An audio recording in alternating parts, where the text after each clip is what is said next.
words, I'd probably say I sound like a Jewish cigarette. I sound like I'm the spokesperson for rye bread. I sound like I'm a wrinkly old lady that's going to invite you into her shelter for hard candy and pictures of her 1975 vacation. There's a new girl at work, and she's coming for my brand.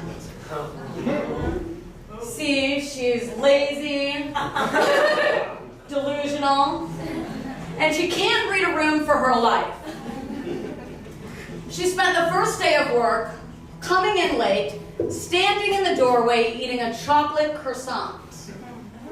Then she spent the first 2 hours of work talking about her sex life. I used to be the it girl. What am I now? Hardworking? Motivated?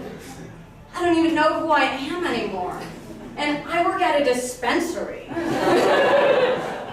You're rewarded for seeming like you don't care. That's how to win. I can't compete with her. So working at a dispensary and doing comedy isn't making the big bucks. To anyone's surprise. I know, very nice vest. So when I moved to New York in August, I decided to make the brave decision of making being broke chic. I was going to make being broke the chicest thing on earth. Can't afford groceries for the week? Guess I'm intermittent fasting. Cocktail prices too high? Suddenly I'm experimenting with sobriety. Can't afford to pay rent. I guess I'll just have sex with my landlord.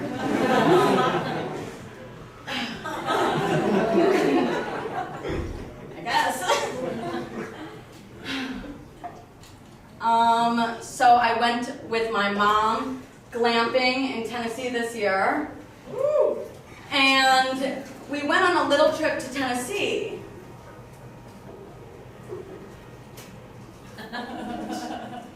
Sorry, I just need a sec. So I went with my mom glamping in Tennessee, and on the final day of the trip, I found myself swimming in the river like Huckleberry Finn. And then I decided I needed to go 30 feet away and, do what I had to do and take care of business. Next thing I know, a national park officer was writing me a ticket for shitting in public. He was writing me a ticket for public defamation, which is the exact same thing they call a sex offender, if you didn't know.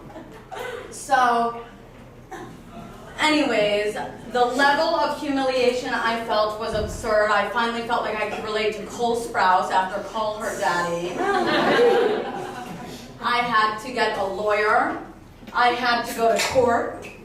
But most of all, I had to live with myself. I got sentenced to 30 hours of community service. I wasn't even doing community service for one of those cool crimes like arson. I literally shit in a national park. So in April, I find myself raking leaves in a random park in Long Island, and I spy this old man out of the corner of my eye shooting hoops. And I put down my rake and I thought, you know what? I have nothing better to do right now than go and shoot hoops with him.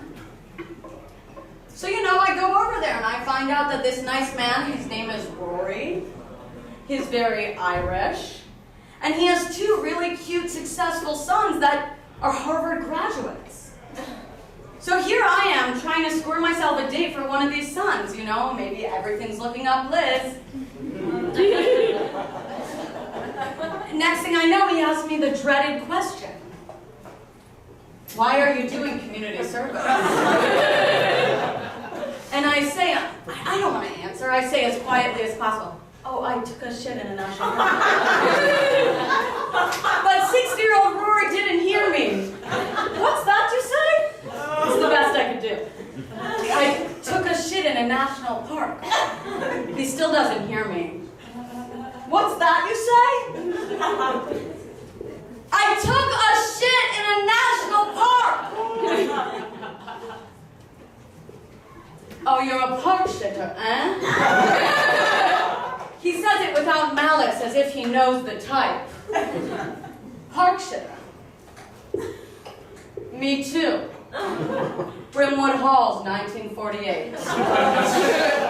Okay, that's all I have.